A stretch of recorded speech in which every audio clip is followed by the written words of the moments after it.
একাই 300 জন চাইনিজ সোলজারকে আটকেছিলেন জসবন্ত সিং? না, এই লড়াইয়ে জসবন্ত সিংকে সাহায্য করেছিলেন নুরা এবং সেলা নামক দুই স্থানীয় বীরাঙ্গনা মহিলাও। জসবন্ত সিং রাওয়াতকে ওইভাবে একা লড়তে দেখে কোনো পুরুষ এগিয়ে না এলেও সেদিন এগিয়ে এসেছিলেন দুই মহিলা। কিন্তু মাত্র 3 জন ভারতীয় মিলে 300 জন চাইনিজ সোলজারের সঙ্গে কতক্ষণই বা লড়াই করবে? উত্তরটা জানলে চমকে উঠবেন। কনকনে ঠান্ডার মধ্যে একটানা 72 ঘন্টা, অর্থাৎ প্রায় 3 দিন লড়াই করেছিলেন জসবন্ত সিং রাওয়াত। কারণ দুদিনের মাথাতেই চাইনিজ সোলজারের হাতে ধরা পড়ে গেছিল নুরা। আর চাইনিজদের টর্চার সহ্য করতে না পেরে সে বলে ফেলেছিল নাওরানাঙে কোনো সেনাবাহিনী নেই, মাত্র একজন আর্মি রাইফেলম্যানই সমস্ত বাংকার থেকে গুলি ছুঁড়ছে।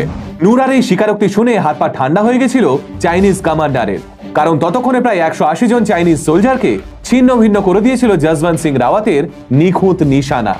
এরপরেই জসবন্ত সিংকে মারার প্ল্যান করতে বসলেন চাইনিজ কমান্ডার। এদিকে জসবন্ত সিংকে খাবার দিতে যাওয়ার সময় চাইনিজ সোলজারদের গ্রেনেড অ্যাটাকে মৃত্যু হলো সেলার। আর তারপরেই জসবন্ত সিং রাওয়াতকে চতুর্দিক থেকে ঘিরে নিল চাইনিজ সেনাবাহিনী। জসবন্ত সিং এর পাঁজরের একপাশে গুলি লাগলো, গ্রেনেড হামলায় ক্ষতবিক্ষত হয়ে গেল পা। তা সত্ত্বেও জীবনের শেষ দিন প্রায় 120 জন চাইনিজ সেনাকে খরচের খাতায় পাঠিয়ে দিয়েছিলেন রাইফেলম্যান জসবন্ত সিং রাওয়াত। কিন্তু শেষমেশ কি চাইনিজদের গুলিতেই মরতে হয়েছিল বীর জসবন্ত সিং রাওয়াতকে? না, মৃত্যু আসন্ন বুঝতে পেরে নিজেকেই গুলি করে মেরেছিলেন জসবন্ত সিং রাওয়াত।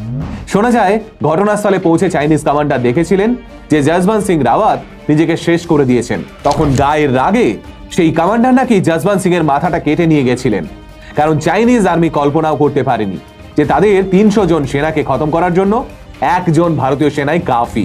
কিন্তু তারপর কি হলো? বীর জসবন্ত সিং রাওয়াতের এই মরণপণ লড়াইকে কিভাবে সম্মান জানালো ইন্ডিয়ান আর্মি? আর জসবন্ত সিং এর এই কাটা মাথা